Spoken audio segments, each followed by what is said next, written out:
I'm not going to talk a lot because I feel like your memories are going to be much more valuable in this. But I thought that I would start by saying that Kay was a lifelong Bainbridge Island resident, except for the years when she was illegally forced into Japanese American internment camps during World War II. Those are, of course, camps also known as concentration camps. And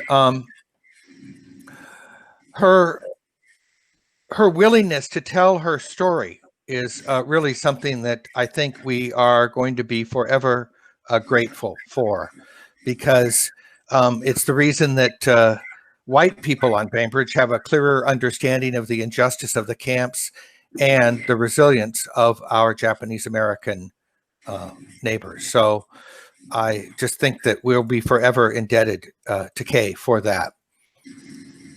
Along with many others, Kay was willing to talk about her experience. And I think mostly perhaps that impact was felt by young people.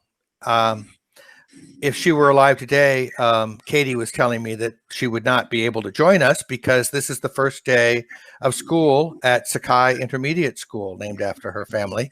And she would be there, or at least online probably this year, as she was there every day during opening day.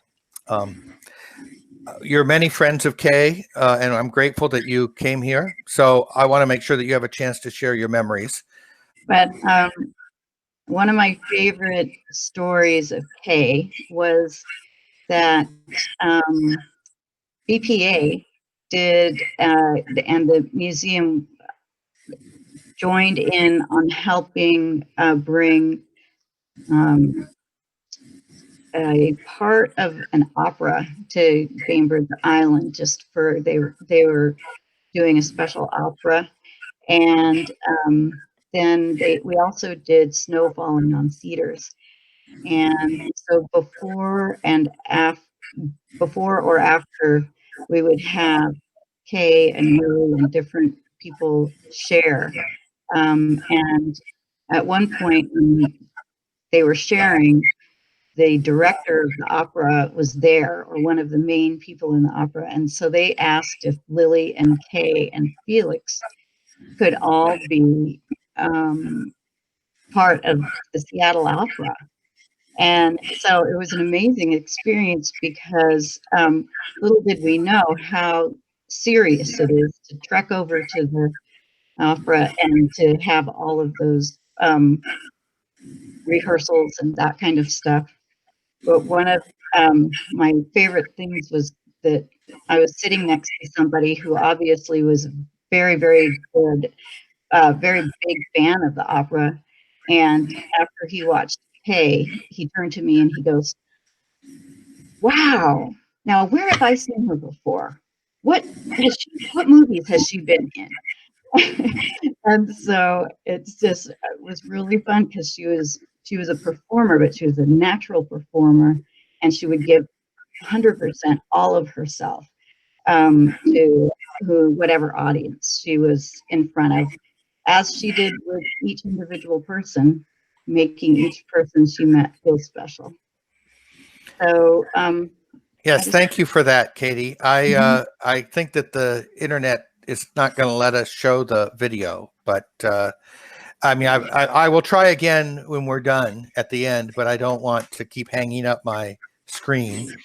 I do have a section picked out, so we'll give it another shot later, but I'd love to not waste a lot of time just playing with the technology, which is what we're all doing these days anyway. So that is a wonderful memory, and I wonder if anyone else would like to volunteer to share.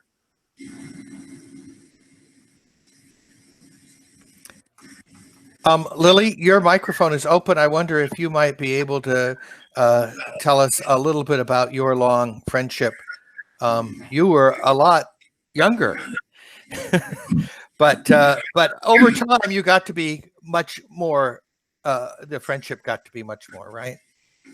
Well, yes, people assume that we've known each other for a long time, but actually, I really didn't get to know Kay well until I moved back to the island after my husband and I retired. And that was well, I can't hate to admit it, but it's been 20 years. But it wasn't until Kay no longer could drive, and I became the designator driver to pick her up to go to the BIJAC and BIJAMA board meetings, and that's how I got to know Kay. And as everyone says, she becomes your friend almost immediately. And she's been really a remarkable person, and I learned so much from her. Um, she always, whenever I would call and ask if she could participate with this school group or this senior group for the museum, she always said, well, let me check my calendar. And she always said, oh, it's open, I can do it. And I could say that many times. I would think, oh, enough of this already. I'm ready to say, I'm going to retire from this.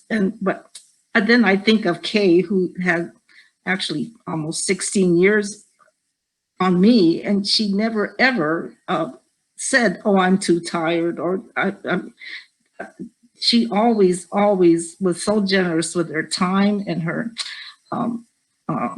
well, with everything. She was just one generous person, and I'll never know anyone quite like her. Yes, yes, definitely that magnetism and wit and instant willingness to Right. make a friend. Yes. Clarence, I know that you with the project did a lot of work with Kay in addition to obviously loving her very much. I wonder if you might talk a little bit about some instance where she surprised you, or there was something that went in a wild way, and you found Kay to be up for the challenge. So how much time you got, Reed? Well, I just want to quickly say how I first met her. I mean, I joined BIJAC quite a long time ago when I first moved to the island in 1999. And the time I really got to know her was we had the premiere of the Snow Falling on Cedars movie. A lot of you might remember that. And we had many, many events, but the hallmark of the event, I think, was at the end of the screening, and we had a gathering of survivors, and she was one of those survivors with, well, many of those who have left us. But she told the stories of her parents coming back, which is a funny story about bug juice. Everybody knows that story. But she said it with the same enthusiasm then as she did, just last year. That energy level and that warmth was always something that I remember. And I'm sorry you couldn't get that clip up, Reed, but that was our 75th anniversary, and it took a lot of effort to convince her to speak because she was in her late 90s and 98, I guess, and she didn't want to, but I convinced her. I said, you really are the hallmark, and this is a chance, and it's a 75th anniversary. There's only going to be this one, and so we really worked over the script, and I'm really glad we have that because now we have this beautiful record of her, and all the documentaries have been done about her. I think the one story that she told, which gives her a sense of her generosity, was everyone knows her home at the end of Lovell there, and it's a very large grassy lot that Sam used to love taking his lawn tractor up and down. But people always come that road end and think it's a park. And she told me of a day where a bunch of Japanese tourists sat down during her lawn or having a picnic and going on. And instead of, shooing them away or anything, she went down to talk to them. And she could speak some Japanese, and she invited them up to her deck, and she had, a little picnic and tea and all that. And I think that little act of generosity and welcoming really is her. And Lily's right. She would be a trooper at almost anything we'd ever ask her to be involved in and speak at the tours or in a program. And that's a gift that, we're so fortunate to have. Yes. Is MJ on?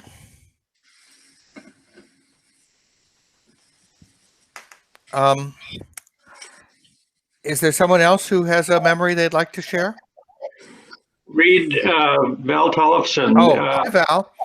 I actually first met Kay on check stand number 1 at Town and Country, probably in 1977 or something like that. But didn't really get to know her well until I got involved with the development of Pritchard Park and the memorial back around 2000. And just reiterate everything that Clarence and Katie have said about that. But 2 years ago, I had the good fortune of becoming Kay's next door neighbor. Shortly after we moved into our house, Kay and Bill and Pam came up for coffee, and Kay was able to look out our window and see her house. And the first thing she did was invite us. She noticed that we couldn't really see the water from our house. So the first thing she did was invite us to come down and entertain our guests on her deck. So when we had company, we could bring them to her house, because then we could see the water and be entertained by the rowers in Eagle Harbor. But my most meaningful, I guess, experience with Kay was the many years that we worked on development of the memorial, and just the wonderful contributions that Kay made with her kind of ability to relate her personal experience to the message that we were trying to, or the story we were trying to tell at the memorial. And I just want everybody to know that the board of the Memorial Association has now established a Kay and Sam Nakao Fund to help finish construction of the memorial over the next couple of years. We're just delighted to be able to remember her and Sam in that way. Thanks a lot. Thank you very much. Thanks, Bill. That's wonderful. Brianna Kosowitz is here. She's the executive director of the Historical Museum, and a relatively recent arrival, but I'm sure instantly got to know Kay. Yeah, thank you, Reed. Yeah, I am new to the island. I think I'll always be new to the island, as it turns out. I've been here for about 2.5 years, and one of the first people that Katie introduced me to was Kay. And I quickly saw how deeply she cared for the museum and for this island. And I was honestly shocked by how much time she spent at the museum and how readily she just jumped in with every tour group or requests that we had coming in. And when Lily was speaking, I really felt that, her energy. And I was so motivated by that myself and encouraged, because even at her age, she was just really a force, a driving force behind our mission, certainly, and of course of BIJAC as well. But more than all of that, I think her warmth was so palpable. She was so welcoming, and to me, being new to the island, to feel like I had made a friend in her, it just really meant a lot, because moving to a new place across the country was overwhelming, but to be able to connect with her so easily was such a blessing. And then to see how easily she connected with our school groups, and I think students of a young age, it was really a joy to watch. And what I kind of took away from everything that she contributed to this island is that she's really, in a way, the island's matriarch. And I think a lot of people see her that way. And I'm so glad we're able to come together and remember her. We certainly will keep her legacy alive at the museum. So thank you for inviting me to be here today, Reed. Well, the Senior Center and the Historical Museum are partners. We do a lot of things together, and thank you for that too. Yeah, it's she had the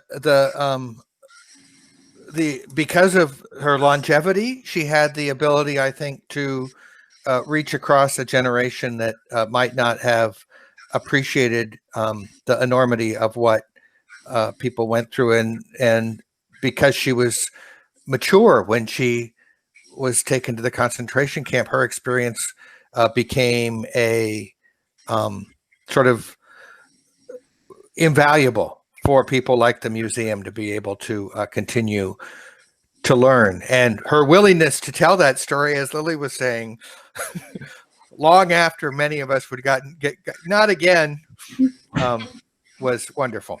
Can I speak to the picture that you have up? Yes, too. The fellow on the right with the shorter hair is actually me.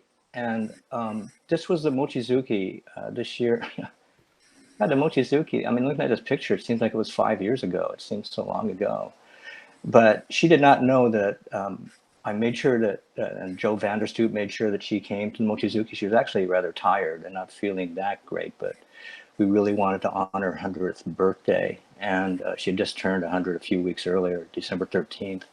And we got these flowers. Jack bought this bouquet of flowers, but she did not know that this was going to happen. And so we invited her up, and she was this was a genuine surprise. I mean, she's really not, but she was really surprised. And I'm thrilled that the community, whatever there was in this, it was 750 people plus in this auditorium, all got to sing happy birthday to her. You know, that was just a smidgen, a percentage of all the people who wish they could have said happy birthday to her. So I'm just thrilled that we had that opportunity to you know, give her that love and recognition from our entire community that day. Does anybody else have memories of that day? I do. I do. Okay, Hi. Shannon. I'm Shannon Dowling, and I'll start with my connection to Kay, and then I will talk about this day as well. So I met Kay when I was the educational outreach coordinator for Snow Falling on Cedars, and through Katie and John, I got to meet Kay and spend a lot of time with her learning things. And what was really special to me about Kay is that I was raised by a Nisei mom that was also incarcerated during World War II. And since my mom was about 10 years younger than Kay, she spoke about the experience, uncommonly so, but from a position of trauma. And so to meet Kay, who looks a lot like my mom, she has the same hair, the same mannerisms, the same turn of phrase. And by that time, my mother had dementia and was not talking much. And so to meet Kay, that was so much like my mother, and have her speaking about the experiences with truth and humor was amazing to me. And I learned so much and got to go to Seattle Opera and see her speak there, and got to spend time with her in meetings and at dinners and get to know her. And it was so special to me, having lost my mom to dementia, and then later when she died, I still had Kay in my life. And that was also a special connection for my son, who's now 14. But at the time, he really connected the story of his grandmother through Kay and Lily and Clarence's help. And that was amazing for him to understand his grandmother in a different way, thanks to her and her ability to talk about it openly. And then I'll finish with that Mochizuki. What was amazing and where my son was most impressed was that very day when she was 100 years old. They handed her the hammer and she pounded that mochi. And Wheeler was just shocked, like, she's 100 and she's pounding it harder than I could. So I really miss her, and thank you. Thank you. Thanks, Shannon. I see that MJ may have joined. Hi. Your mic is muted, but if you can find the little button at the bottom of the screen to unmute it, that would be great. Okay, there we go. Yeah. you tell, I mean, I know that you and Kay, you were a teacher at Sakai, right? Art teacher at Sakai, yes. Yeah. So you had a special relationship through the school as well, right? Yes, very much so. 20 Please- years worth, 20 some odd years worth. Please tell me a little bit about that. Well, I started out at Sakai when Sakai opened, and I was there until I retired, so a couple of years ago. And one of the things that I was the art teacher there, and as such, not only was I teaching students art, but since Sakai had not been eligible for the 1% for art because of the way that it was funded, we wanted to have public art in the school, but we didn't have that 1%, which in hindsight is actually a really good thing, because basically what they do is they take you to a warehouse of Olympia and have you choose the pieces that you want to put in, but you don't really have, isn't really personal to the school. And so at that time, Kay's family had donated money to Sakai's artwork as well. And that's where the Art for Sakai committee came from. And Kay was really an everyday, every meeting person in that committee. That was just a real baby for her, a baby of hers, that she was very concerned that Sakai had public art, but that it also be personal to Sakai, and that I really respected that a lot. So when I joined the committee, I think it was at Joe's request, I had joined the committee as well. And at that point, we began exploring different ways of displaying and celebrating the Japanese American heritage that came from the Sakai family, and hence the Sakai school's name. Sonoji Sakai was a real major figure in Bainbridge Island's education, and he had been quite a supporter of the schools, both financially and just in general. And Kay carried that on. So before I ever met Kay, before I ever became a teacher at Sakai, I had been working, I'm a book artist as well, and it was interesting that part of Kay's story was in the Museum of History and Industry Archives about the internment. And I had made this small, about this big book called 9066, Executive Order 9066. And in it were sleeves with pictures and quotations from that time period. And then across the bottom, the book was made with little pockets. Across the bottom, I had written the words of a woman named Sakai Nakao. And across the bottom of it, I had found this quotation of hers about about the trip, etc., and about her experiences.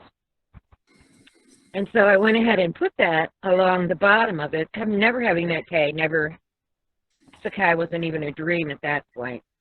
And then once I became part of this committee, I started thinking about that book and trying to figure out how we could make it into an installation. So Peg Chapman and I worked on that and did make it an installation. And Kay read it. And I told her, yes, those are your exact words, Kay. And Kay said, oh, my goodness. As she always did, that was one of the things that really, every time I think of Kay, I remember her saying, oh, my goodness. She read it, and every year we read it to the students. And she came to me and she said, oh, my goodness, this, that, I didn't mean to say it as badly as that, which wasn't bad at all. And she came back to me the next time I saw her with a sheet of papers that said, well, I just rewritten it. There wasn't anything I could do about it to change it.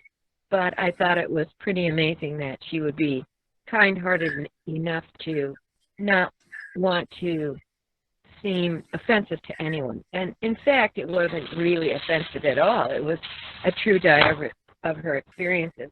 And if you want to see it, it's actually in the bottom level of Sakai in the middle part of the building. I just remember Kay so dearly, and I'm going to miss her so much. Thank you for that. Hi, Dee. It looks like you're waving your hand. Me. Dee, yeah, there we go. Joyce? We can't hear Joyce?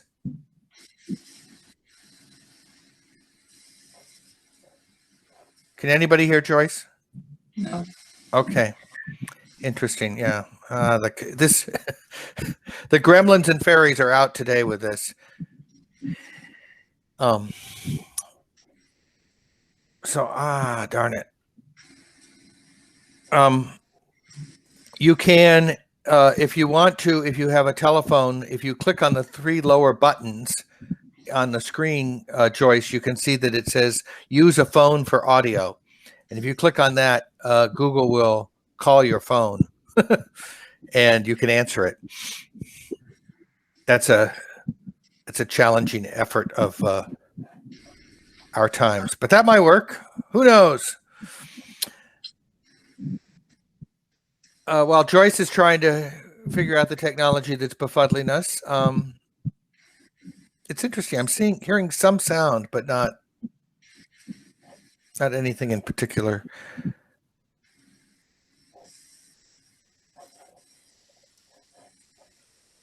Is there anybody else who would like to share a memory? You don't have to have been super close to have had an experience with Kay, that's for sure. I love what Val was talking about her years at check stand number 1. I wonder if anybody else has any memories of her long-standing work at TNC that they could share. Well, I'll share a quick memory. I love this story when one of the important parts of the exclusion story is that not everybody wanted to welcome the Japanese Americans back, and so there was a contingent of people. There's one guy who decided that he was going to rally people up, and so he has a pamphlet and all this stuff, and no, don't welcome them back. And they have this meeting, and so at first like 250 people show up, and then they have a second meeting, and it was like 5 people or 6 people. So the whole island, wanted to check it out, the idea, but they didn't like that idea of not welcoming people back. Well, Kay was at the first check stand at TNC, and she just had such a wonderful way of telling the story about how she knew this guy's wife, and this guy's wife would buy things, and she was pretty nice. And then it turned out that he started coming with his wife, with his wife, and she would, when she saw him, she thought, how could you be buying things in a store where you have, nasty names for us? And she looked at him and she said, I'm going to win him over. And she said, by this time next year, I'm going to win him over. And she says, just all of her wonderful animated way of telling stories. And she said, he was mine in 3 months. So she got him to warm up to her. So I love that story. That is a great story.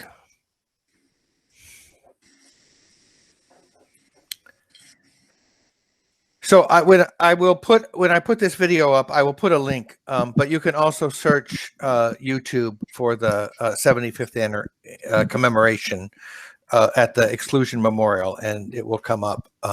The video that I wanted to show that keeps freezing my screen for reasons I cannot explain. But in that, she talks about her experience of the having to leave the island with absolutely no warning, no time. You know, there was really no warning, just a few hours, really. And then the long trip down out to the desert. She said she was wearing all her clothes, and somebody asked her why was she wearing all her clothes. She said, well, I mean, obviously to try to take as much stuff as you could, but she said, this is just what you wear in the desert, in her humorous way.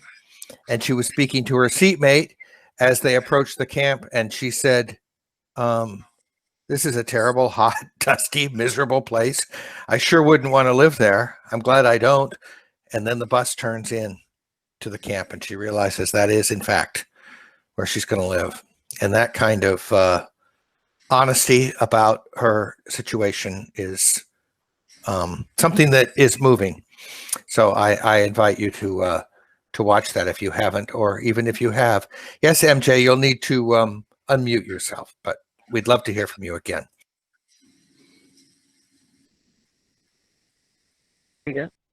Okay. About that, yes. In fact, one of the things that happened after they turned in, etc., and then when they came home, this was part of the text that I had gotten from the Museum of History and Industry that Kay had written. And after they got home, they had to move into the basement of their house because they couldn't get the lodger, the woman they were renting it to, out. And apparently she had gone through and managed to get a master key to the room that they had locked with their linens and all that kind of stuff, and was using all of that as well. And so their solution was to cook what she called really smelly stuff. And the tenant didn't like it, hated the smell, and so she finally moved out. And as it turns out, and that's one of the things I would read to the students, because I read her words to them, and I would read them to the students, and then I would tell them, how many of you like teriyaki?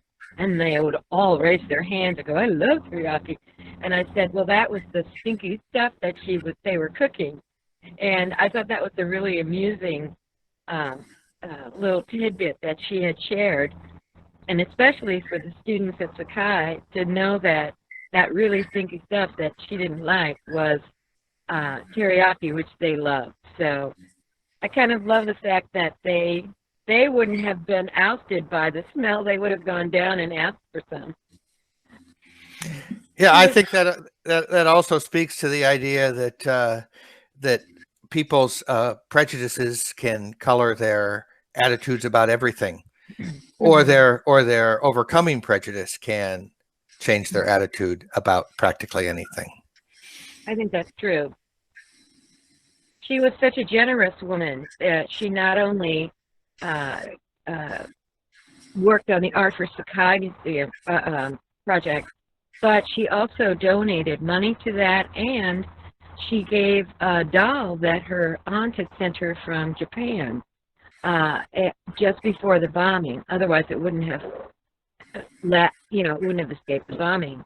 And that was something that she actually also donated to Sakai, and it is in a display case down next to the internment installation, which is a beautiful, beautiful little doll. So it's worth it to go to Sakai and ask for a tour and take a look at all of the work, because not only is her statement down there and the doll, but there's also an etched window in the entryway of the Sakai family. There's a standing stone installation by Molly Greist of the Sakai family, of which Kay had a stone, and she was very proud of that. And there's just a lot of pieces in there that are worth looking at, that relate to Kay. I mean, they were part of Kay's heritage to Sakai. Dee, did you have? I saw you wave. Were you trying to say something? You need to unmute yourself. There you go. Oh, we have another person without audio, oddly. I had a question, MJ, just for MJ, because Kay would open Sakai every year, and this is the first year where she won't be there, but the public's not there. It's always just the kids. Could you just give us a really brief description of when she welcomes the kids to school?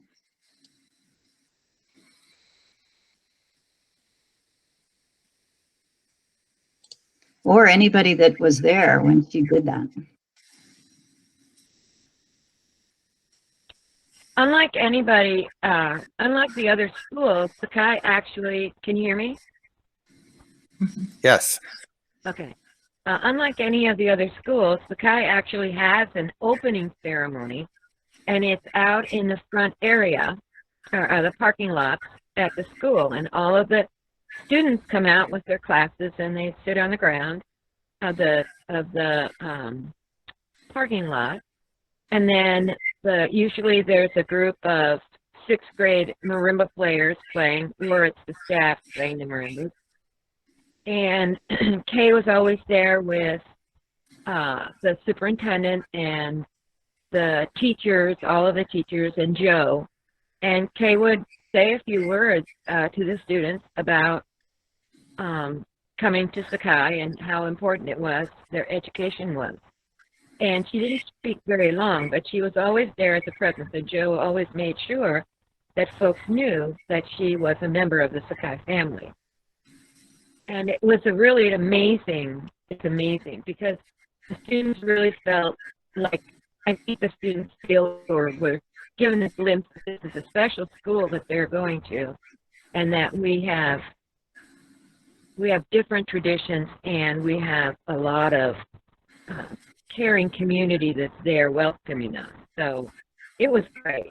It was great. And I love seeing Kay every single year there, just as proud as you could be that Sakai was a reopening of the year. And it's so important too, because the kids come from 3 different elementary schools to Sakai. So it's such a powerful welcoming. So I know that that's why Joe's not here right now, is because that's what's happening today at Sakai. But she is missed for sure. Thank you, MJ. Yeah, and we're talking about Joe Vanderstoop, who was she the first principal at Sakai Intermediate? Yeah. Yes. And she was the planning principal. She was a prankster? No, the planning principal. Oh, the planning principal. Okay. Yes. But she was also sometimes a prankster. That's right. Can I try one more time? Yes, you're talking. We hear you. Okay. All right. I just wanted to honor the fact that Kay came and spoke to our Eagle Harbor Congregational United Church of Christ one time, because I was on the memorial board with her and asked her very kindly if she would come and do it when we were doing a series of sermons on stories. And she was a little bit reluctant, but I persuaded her that that the whole island is a steward of the story of the internment, and it would be so wonderful if she would come and just speak directly to our congregation rather than us trying to tell that story on behalf of other people. So she did, and it was lovely, and very kind of spare, I guess, not very long, good humor, all the things that she was, but she was just such a gracious person.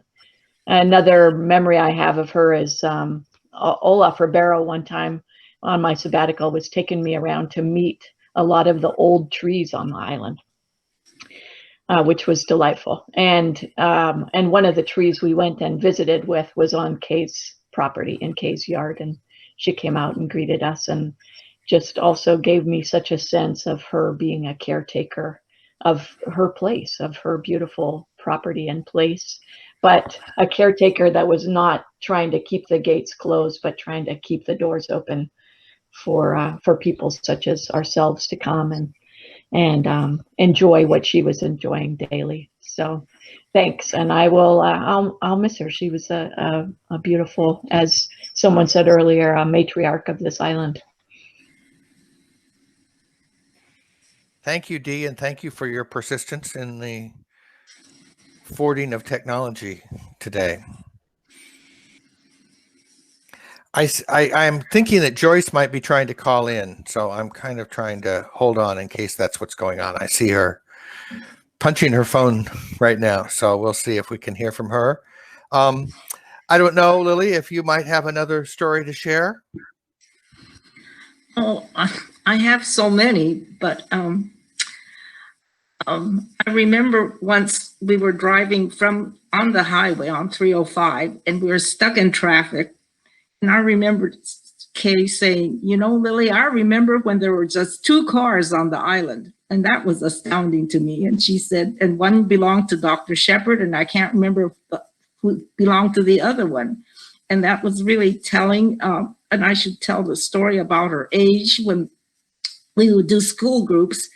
And Kay never looked her age. And this was with college students. I would say to them, well, you know, this incarceration of us happened at that time. I said, this happened 75 years ago. And so if Kay was 22 then you should be able to do high-level story math and figure out how old she is. And, you know, these are college students, and they look kind of quizzically, and they questioned their math because when they came up with the number, they couldn't believe that that's how old Kay actually was, because she just never looked her age at all, never acted her age. And I thought that was telling about Kay, because she was always so young at heart. And I think that's why I really missed, well, I naively thought she would go on forever, which was not to be. And I really will miss her. Yeah. So, Joyce, if you're dialed in, press *6, and that should allow your microphone to talk. *6 on your phone. I see that Vern Nakata's joined us. And Vern, I just wanted to let you know that we're coming up with a couple of stories of Kay at TNC. And I told the story about how she won over Mr. Schuler or Schuyler. And so jump in if you want to tell a story about Kay. Yeah. It's nice you're here. Okay, can you hear me? Oh, I'm sorry, Vernon. Yes, Joyce, we hear you. Okay. I can tell you about TNC, and that I was also my first encounter with Kay was in '71 and at TNC. And she was so sweet and kind. I was just a brand new teacher, and she invited me over to her house to meet her daughter at that time, who was also a teacher. And even if over the years after that we kind of went our own ways, we were always bonded since then. And later, as I worked with the History Museum and saw her more often, you know, we just connected, and I just so appreciate her for being so warm and welcoming. What really hit me was also, even in her late 90s, she would have this awareness of where the kids were, even talking to school-age kids, and having her sense of humor. She would tell them about. Oh, sorry. She would tell. I'm sorry. I'm trying to homeschool and do everything. She told them how she already was going with Sam before camp, and they were going to get married in June, and they were both at camp, and he was in a bachelor kind of quarters. And he came over like in March and said, I want to get married now. And she said, well, why? We're going to get married in June. It's no big deal. And she said, no, I want to get married now because I need somebody to cook for me. And she would give this look to the kids and say, And I said, yes. She said, I would never have done that now. But it was, you know, her sense of time and where they were. It was very touching that she was so, she had that sense of humor in that story. That was very cool. That's a great story. Anyway, we'll miss her. Yeah, and so wonderful for her to be welcoming to you as you were teaching.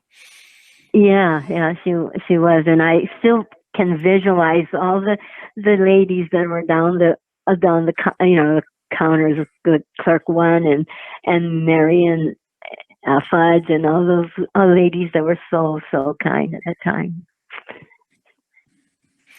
Thank you for sharing, and thank you for your persistence in trying to get online. It's a kind of a challenge these days to try to figure out these technologies. Vern, did you have something you want? Oh, go ahead. Go ahead. No, it's just my first Google, and and I've done Zoom, but so it's good to know the glitches in here. Yeah. All right, sorry. No, that's good.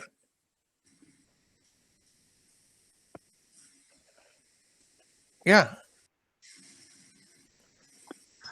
I just want to underscore her timing on things and how she really did relate to everybody at every age. I mean, that whole thing about, you know, why do you want to get married now? Well, I want someone to cook and clean. And her timing was impeccable. She'd wait and she'd look and I'd say yes.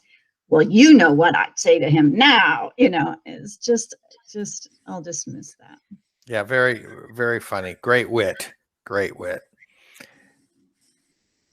Christine, were you going to say something? No. I couldn't tell whether you were waving at me. Can I add something to that? Yes, I mean, Clarence, she would finish that story and say in some version, you know, wasn't that very romantic of Sam to, you know, propose that way? You know, and everyone's been right about her very positive nature, and Katie, thanks for bringing up the Skylar issue and wanting to win him over. She really wanted to be a friend to all, but there were people, I mean, she had a side where people who really she wasn't that fond of. She would make her point clearly, but she would do it with such humor. I mean, I'm thinking of two stories.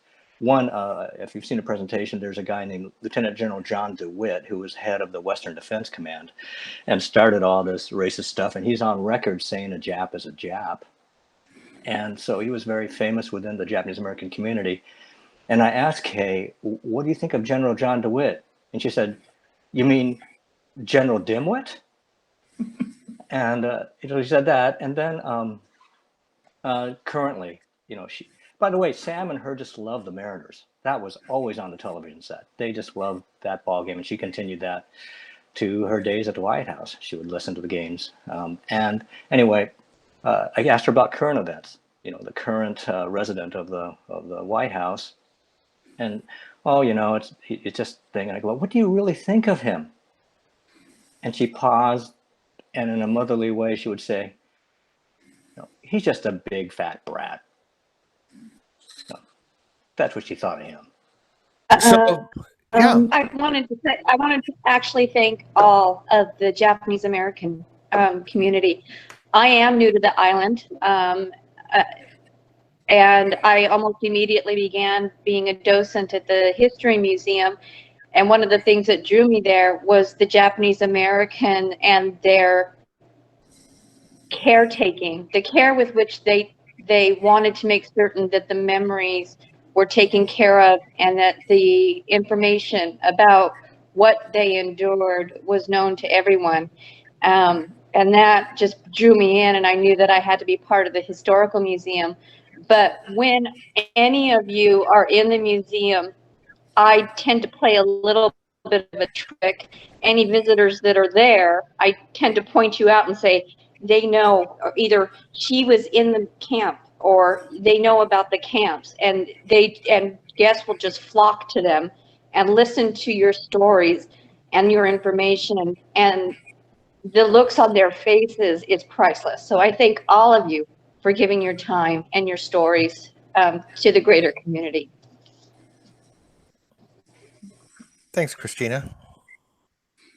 Any final thoughts? Reed? Yes, Vern. Chime in? Would love to I got hear. a couple. different technologies here. Excuse me, because I'm listening on my phone, watching on the computer. It's a little bit awkward. So I'm going to hold up something and let me know if you can see that. Can you see that? Is it too close? Too far away? It's mirrored. Okay, So let me. read it. Oh, is it Yeah. mirrored? Yeah, Yeah. oddly. Try this.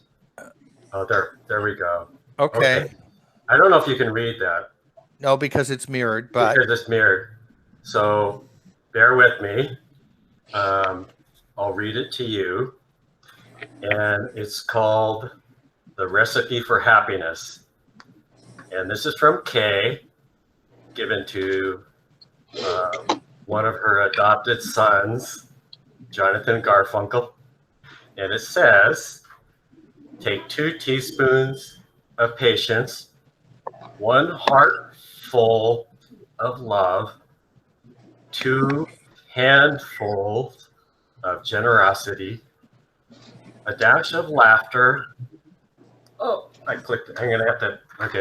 Okay. A dash of laughter, a head full of understanding, sprinkle generously with kindness and plenty of faith. With kindness and plenty of faith, mix well, spread over a period of a lifetime, and serve everybody you meet. And so the day that Kay passed away, I made a few phone calls. Some of you that are on this meeting right now, and so I called Clarence, and I called Jonathan, and it was hard to believe that she had passed. And so Jonathan immediately sent me this little note that she wrote to him. And I asked him, can I share that? And so that's what I'm doing right now. It pretty much nails what Kay was all about. Being patient, certainly loving, generous. Her sense of humor was just out of this world. Kindness. And then the last part about spreading it over a lifetime. She lived to 100 years old. And it might have been something she picked up during the years. Somebody said it sounded like Dear Abby, that type of thing. But Kay was, we're going to miss her. yeah. Thanks so much for sharing that. Oh, wow, Vern, thank you. Well, it's kind of hard to call this to a close, but I do want to thank you all for coming, and I know that the rest of the day will be a little special just because we spent this hour together.